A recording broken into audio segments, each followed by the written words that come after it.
Hello, I'm Helen Goldberg, and I welcome you to a tarot moment from the School of Oracles. This segment is about a very important card reading that everyone can easily learn to do, and that is of vast importance to anyone's personal process. It's the 3-card cluster, or the 3-card reading. It's based on the 3 figures in the Lover's card, which, as you might remember, the Lover's is ruled by Gemini, which indicates that this is not only a card of love, but it is a mandala of consciousness. The man on the right represents the self-conscious mind. That's our everyday thinking mind. It's the one that gathers information, that interprets our experience, and the one we're most familiar with that's chattering all day long. The woman on the left, she represents the subconscious. She's our feeling nature, our emotional nature. The subconscious is everything we have deep inside us in memory, in habit, and what we know intuitively. The angel above them both is the superconscious mind, and this will be the highest card in the reading. It's who you think you are, because oftentimes who you think you are is very much what you think God is or what the divine is. And nothing influences our experience in this world like our own conception of ourselves. You know how some people go around saying, I'm unlovable, nobody likes me, and sure enough, nobody likes them. Other people go around saying, I am so lovable, I have friends wherever I go, I can always make friends, and sure enough they do.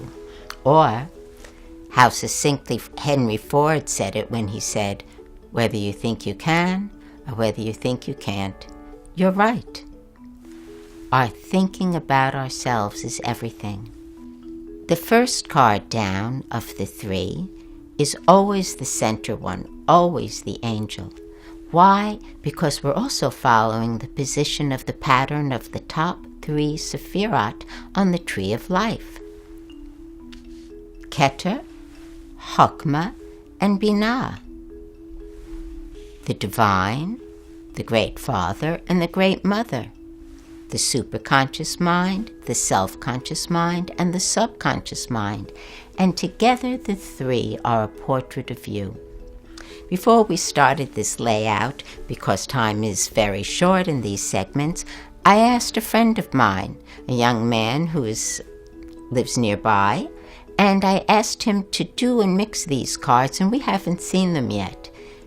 He asked the question that these cards love most, and what this particular reading loves to answer most, which is, tell me what you think I ought to know about myself right now.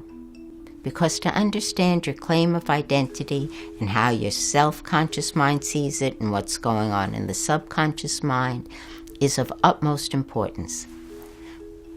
We did in order to shuffle these and obtain these, we moved the cards round and round the table. I had to make them into a pack, shuffle them 4 times. He was quite good at it, but you know you can shuffle any way you like.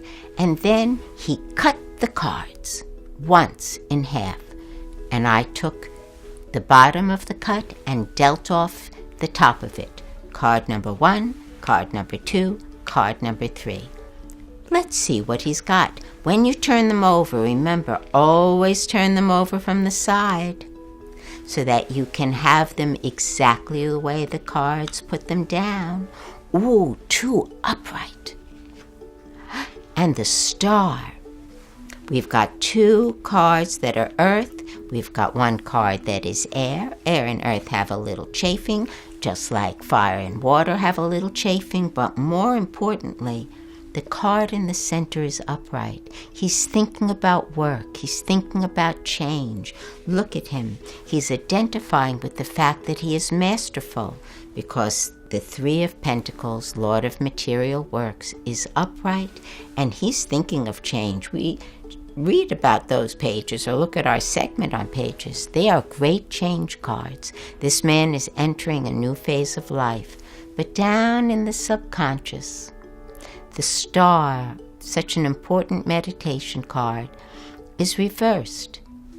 Upright cards are evolutionary and filled with faith and going forward. Reverse cards have fear in them and the energy is blocked. Maybe he's blocked in meditation. Maybe he hasn't really developed the quest in himself because the star is about the quest.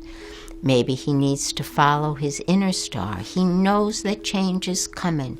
He feels that he is getting masterful in his work and he's called to do something. But the star reversed. Maybe he's being a little wishy-washy about it. Maybe he's seeking his goals or his direction from the outside world rather from the interior. This is not his whole life. These cards have shown him what he should be knowing about himself right now. This is a reading you could do for yourself every day. And if you have another way of choosing these 3 cards, be my guest. Use whatever shuffling technique you like. What matters is that you lay them down in the particular position, mirroring, number 1, 2, and 3, just like it is on the Tree of Life, or using the Lover's card, just like it is there. Do one every morning, and then look at it again late at night, and see what your experience has been that day. Then you'll learn how the cards are talking to you and develop a language with the cards. It's a wonderful way to learn tarot for yourself. On behalf of the School of Oracles, I'm happy to have been with you. Bye for now.